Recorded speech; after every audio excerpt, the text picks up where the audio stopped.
Welcome to our channel where we travel the world one destination at a time. Today, we are venturing to the breathtaking city of Hong Kong, a bustling metropolis that seamlessly blends old charm with modern innovation. From the towering skyscrapers to quaint fishing villages, we will be taking you on a journey through the heart of this captivating destination. So, get ready to embark on a one-of-a-kind adventure.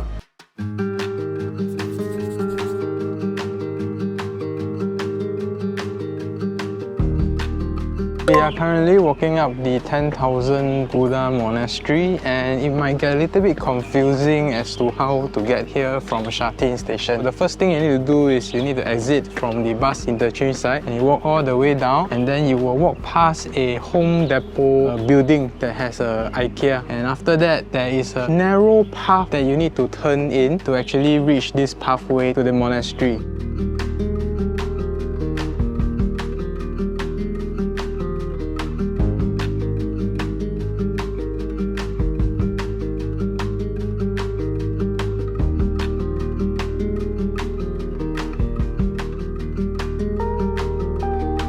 After walking 430 steps, we have reached somewhat of a midpoint where we can see some of the monastery. During the walk up to the monastery, there is 500 statues, and all the statues have their own unique features. And it's all plastered in gold leaves.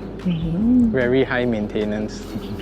There's quite a lot of things to see here. The main temple hall, there's a preserved corpse of the founder of this monastery, Reverend Yue Kai. The sides of the main hall is also lined up with 13,000 miniature Buddha statues. It comes to an interesting fact about this temple. So even though it's called as the 1000 Buddha temple, in fact it has more than 13,000 Buddha statues. It was built over several decades with the visions of Reverend Yue Kai. He encouraged his disciples and followers to donate Buddha statues, resulting in the massive collection that exists today. There's a lot of statues here.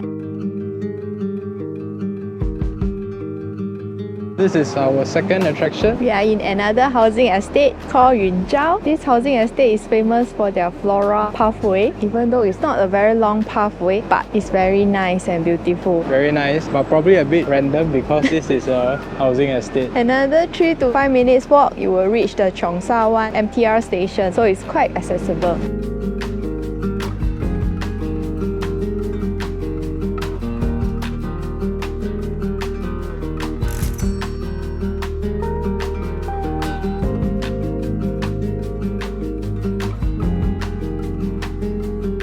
We are now at the peak. Some history about the tram to Victoria Peak. It has been in operation since 1888. Just now when we came up by the tram, the slope is quite steep. It's like 45-degree kind of slope. I never experienced that before. It's quite fun. Most people will go up to the Sky Terrace to actually get the view of the Hong Kong skyline, but there's a trail that offers better view, and that is called the Peak Trail. At the Peak Trail, you can start at Harlech Road or Lugat Road. Based on what we have read on the online article, they say the best is to start at Harlech Road at around evening time. We shall see how nice it is. And about an hour later, we are done with the trail, and it's quite a nice walk. It's mostly on concrete path and it doesn't have any incline to the walk. And if you are pressed for time, you can just walk the Lugat Road, and then halfway through you can just walk back because the other trail actually doesn't offer a lot of views.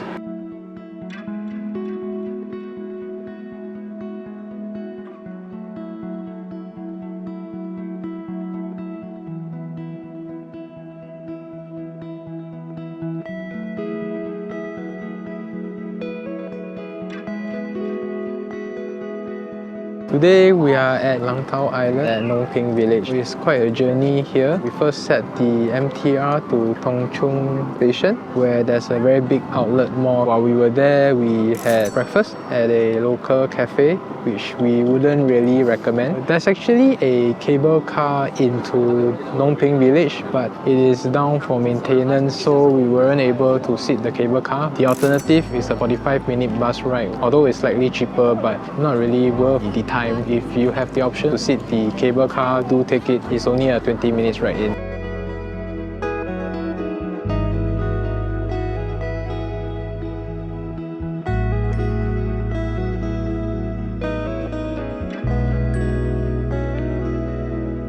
So we're just done visiting Nong Ping village. It's mostly souvenir shops, and one of the specialty here is the fortune cat. So if you are into buying them, you can check them out. It's at the very first shop. They sell a lot of the porcelain fortune cat. Okay, next up is the Big Buddha.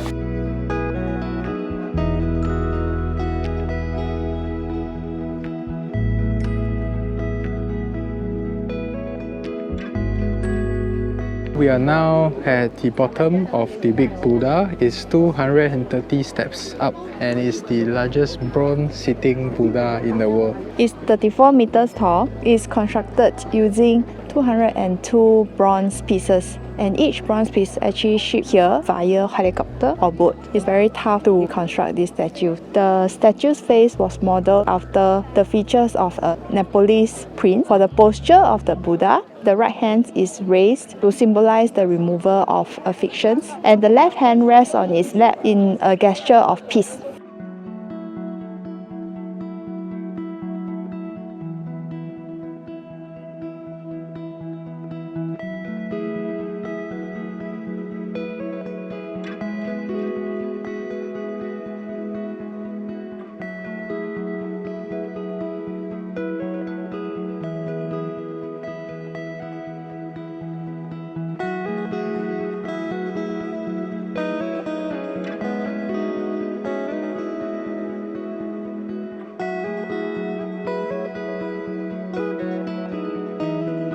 We are now at the Wisdom Path. It is made out of 38 wood pillars in the configuration of infinity. At the top of this Wisdom Path, there is a blank wooden pillar which symbolizes emptiness, the main theme of the Heart Sutra. Definitely a must to visit if you are here at Nong Ping. It's just a 10 minutes walk from the main area.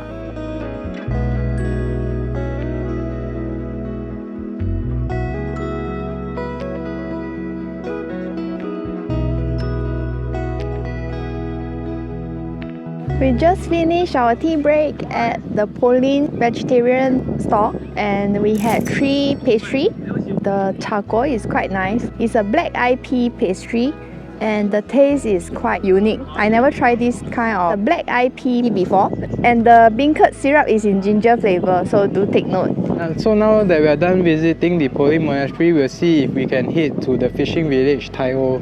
We'll see you there.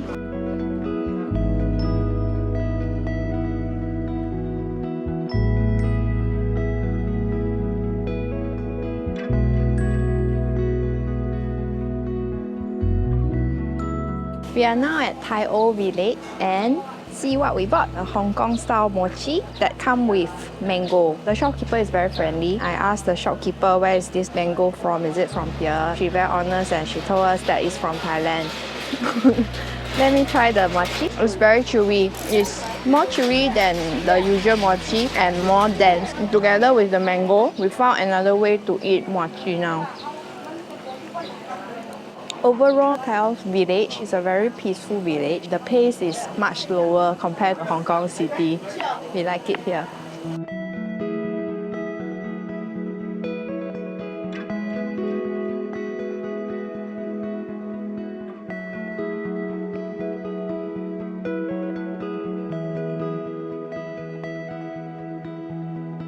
So one other thing that you can do here at Tai O is to hike up the Fushan viewing point, and here you can actually see a very nice view of the sea as well as the mountains. It's not a very hard climb, it's mostly on steps and about a 15 minutes walk from the Tai O village. So if you are already at Tai O, do consider to walk this trail. It's worth the time and the effort. Before you reach the trail, you will see a lot of metal houses, which is one of the interesting features in Tai O village. Yep, they are full metal. We are here at Dragon's Back. This hike is said to be the most memorable hike in Hong Kong, and so we have decided to see how nice it is. So in order to get here, we actually set the train to Chiu Kai Wan, and then after that we set bus number 9 to the start of the Dragon Back Trail.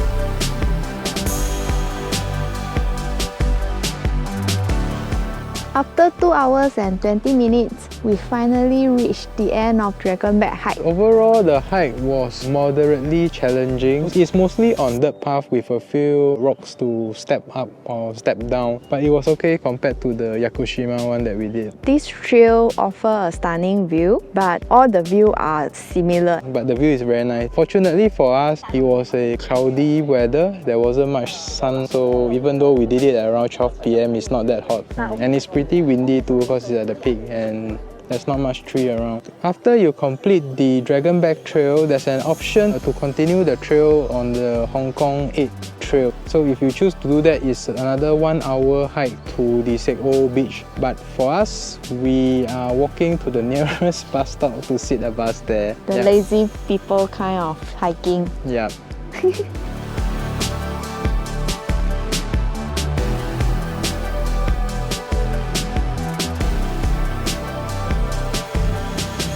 We are now at the Big Wave Bay. Behind us is the rock carving. The rock carving is a rare example of prehistoric rock art in Hong Kong and is considered an important cultural and historical artifact. The carving was discovered in 1970 by a police officer. They were also listed as UNESCO World Heritage Site in 1997 as part of the Rock Art of Hong Kong collection.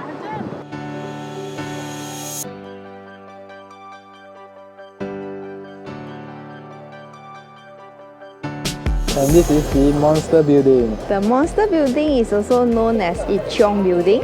The building was built in the 1960s and 1970s to accommodate the growing population in Hong Kong. They were originally intended to be low-cost housing for factory workers and their families. The buildings have a total of 2,500 apartments and are home to around 10,000 residences. The apartments are small and densely packed, with some measuring less than 100 square feet.